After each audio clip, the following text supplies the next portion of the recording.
Here's my 2025 Lent recap. I was always aware of Lent and I have done something for Lent growing up.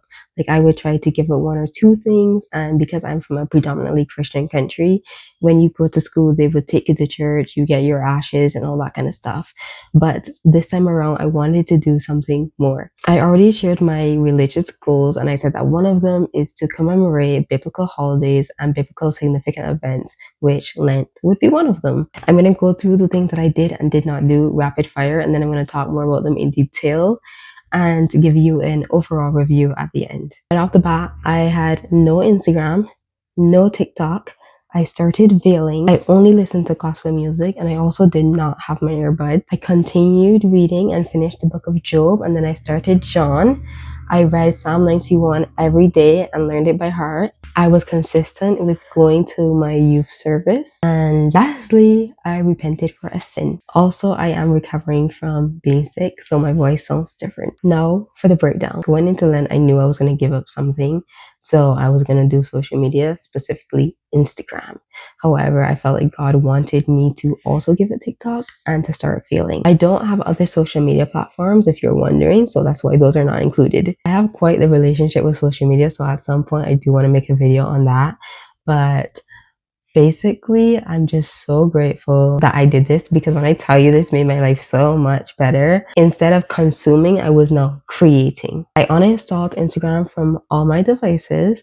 And as for TikTok, I was going to do the same thing too, but I do have drafts and I was going to clear them out, but I didn't do it in time. So I had it on my phone, but I didn't open it.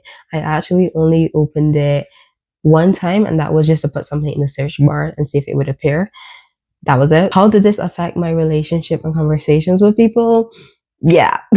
I did not tell anybody that I was doing this for Lent. Like, I really kept it pretty hush hush. When my friend would send me links, I just said that, I'm not in TikTok right now. That was basically it. And I just didn't open them. If I could, you can see the little preview of what the video says. Like, if I can see that and I don't need further contact, then I would respond. But outside of that, I just didn't respond to them. I didn't click the links. Going on to veiling. No, I've never veiled previously. However, I was a little bit aware of veiling when I was younger. My family and I were trying out some other churches. And this one church in particular, the women there were veiling. That was basically my introduction to veiling, but I didn't know the significance of it.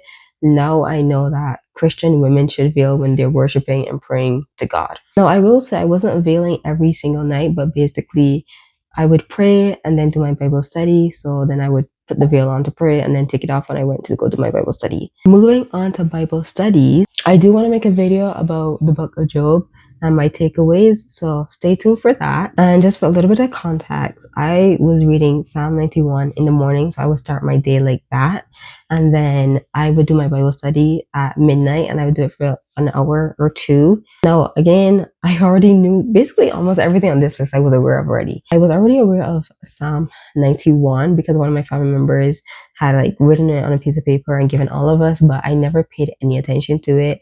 So for Lent, I decided to start reading it, and then coming on to the end, I was like, you know what? Let me actually learn it.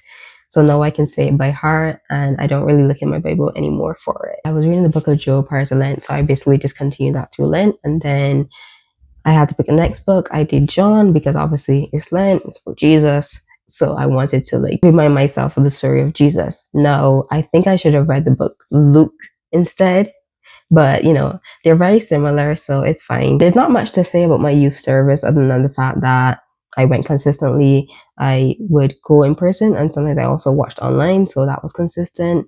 And then I realized that there was a sin I committed years ago. I don't know how I didn't realize it then, but I repented for that, so that was really good. Going on to music, I have been making note of some Christian songs over the years, so for Lent, I decided to finally curate that playlist, and I would only listen to them. This is what I call my secular replacement playlist. So basically, they're Christian or gospel songs, but they're just as good as secular music. Instead of constantly listening to the same Christian songs or hymnals, kind of spice it up a bit. Just like if I was listening to regular music, I had my favorite 4 or 5 by Hannah repeat, and at some point I do want to share that playlist with you. I had lost my earbuds prior to that. That's a whole story on its own. And now for my overall thoughts. I was way more productive because I was now creative and not consuming so much. I was more reverent and I also felt like I was eating more. Feel free to share what you have done for Lent, and if this is your first time hearing about it or you haven't commemorated it, I hope that this would inspire you to do it next year.